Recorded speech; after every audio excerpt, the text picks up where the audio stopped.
Hello, this is Mr. Huff. Let's talk about looking at the International Residential Code for plumbing.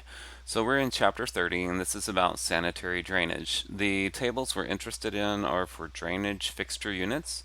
So let's go find those really quick. All right, so this is the one we're looking for. It's P3004.1 and it's about system load. So let's look at this table. So what this says is if you have a bar sink, you're going to account for one drainage fixture unit. If you have something like a water closet, which is a toilet, greater than 1.6 gallons per flush, you account for four drainage fixture units. So also, then you have down here, you have some groups. So in this case, we have a kitchen group, which is a dishwasher and a sink that may or may not have a food waste disposal. So if you have a kitchen group here, you're going to say we have two drainage fixture units. So what you do is you assess your floor plan and you identify what fixtures you have, and then you just multiply the number of fixtures times the drainage fixture units, and you get a total for the entire structure. So let's say you had two full baths with 1.5 gallon per flush toilets, so you had two of those, so 2 times 5, then you would account for 10 drainage fixture units. Why is this important?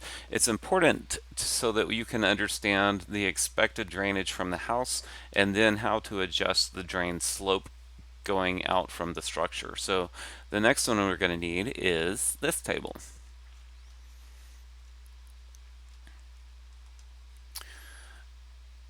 And this tells us the maximum number of drainage fixture units allowed for a building. And so you have the diameter of the pipe. The first three are only available for branches, not for the entire structure.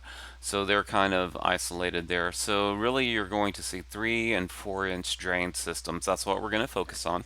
So let's say that you have a 3-inch drain pipe.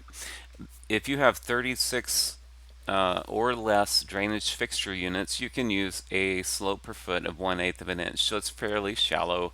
Every foot it drops 1/8 of an inch, and that should drain properly. If you exceed 36 but you're less than 42 or up to 42, then you have to increase the pitch down. The slope has to drop 1/4 of an inch for every foot. And then if you are greater than 42 but less than 50, then it drops, you have to drop 1/2 an inch for every foot from a slope from the house to the main sewer.